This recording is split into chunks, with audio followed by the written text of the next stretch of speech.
నమస్కారం. మీరు చూస్తున్నది ఎస్పీ ఛానల్ హెల్తీ ఛానల్. మీరు ఇప్పటికే మన రామాయణం సంపూర్ణ కథ పార్ట్ 1 చూసి ఉంటే, వాల్మీకి మహర్షి నారద మహర్షిని అడిగిన ప్రశ్న మీకు గుర్తుండే ఉంటుంది. ఈ లోకంలో సమస్త సద్గుణాలతో అలంకరించబడినవాడు ఎవరు? నారద మహర్షి ఇచ్చిన సమాధానం రాముడు. ఆ రాముడు ఈ భూమిపై పరిపాలన చేసిన తీరు, ఆ పాలనలో మనుషులు అనుభవించిన ఆనందం, మరియు ఆ తర్వాత జరిగిన ఒక చిన్న సంఘటన, అది మారిన చరిత్ర. అదే ఈరోజు మన కథ. ఇది రామాయణం సంపూర్ణ కథ పార్ట్ 2. శ్రీరామచంద్రుని పాలనలో ఈ భూమి కృతయుగంలో ఉన్నట్లు వెలిగిపోయింది. వరదలు లేవు, భూకంపాలు లేవు, కరువులు లేవు. ప్రతి స్త్రీ పవిత్రంగా జీవించింది. ఒక్క స్త్రీ కూడా వితంతువు కాలేదు. ఇది కేవలం పాలన కాదు, ఇది ప్రేమతో చేసిన సేవ. ఇలా 11,000 సంవత్సరాలు ఈ భూమిని పరిపాలించిన శ్రీరామచంద్రుడు తన నిత్య నివాసమైన వైకుంఠానికి చేరుకున్నాడు. ఇక్కడ మనం ఒక్క క్షణం ఆగాలి. ఎంత అద్భుతమైన జీవితం, ఎంత నిండైన పాలన, ఎంత సంపూర్ణమైన మనిషి. 11,000 సంవత్సరాలు ఒక్క విపత్తు లేకుండా అది రాముడు మాత్రమే సాధ్యం చేయగలిగాడు. వాల్మీకి మహర్షి మనస్సు శాంతించింది. నారద మహర్షి ఇచ్చిన సమాధానం విన్న తర్వాత, ఆ సందేహాలు తీరిన తర్వాత నారద మహర్షి వెళ్ళిపోయారు.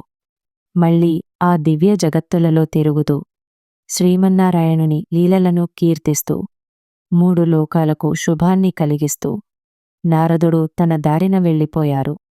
అప్పుడు వాల్మీకి మహర్షి తన శిష్యుడు భరద్వాజుని వెంటపెట్టుకుని తమసా నదీ తీరానికి వెళ్లారు. ఆ నది అందంగా ప్రవహిస్తున్నది. అడవి పచ్చగా నిశ్శబ్దంగా ఉన్నది. పక్షులు మధురంగా కూస్తున్నాయి. వాల్మీకి మహర్షి ఒక చోట కూర్చుని నారద మహర్షి చెప్పిన మాటలను మనస్సులో నెమరువేస్తూ ధ్యానంలో మునిగిపోయారు. అప్పుడు ఆయన చూశారు, ఒక చెట్టు కొమ్మపై ఒక జంట క్రౌంచ పక్షులు సంతోషంగా, స్వేచ్ఛగా, అన్యోన్యంగా ఒకరినొకరు ప్రేమిస్తూ ఆనందంగా కూస్తున్నాయి. వాల్మీకి మహర్షి ఆ దృశ్యాన్ని చూసి మనసు కుదుటపడింది. కాని సరిగ్గా అప్పుడే అడవిలో దాక్కుని ఉన్న ఒక నిషాద వేటగాడు చాటు నుండి బయటకు వచ్చాడు. విల్లు సంధించాడు. బాణం వదిలాడు. ఆ బాణం ఆనందంగా ప్రేమలో మునిగిన మగ పక్షి శరీరంలో దిగింది. ఆ పక్షి నొప్పితో అరచింది. నేలకు రాలిపడింది. ఆడ పక్షి చూసింది.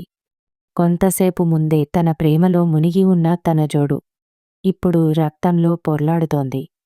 ఆ క్షణంలో ఆ పక్షి అనుభవించిన నొప్పి మాటల్లో చెప్పలేనిది.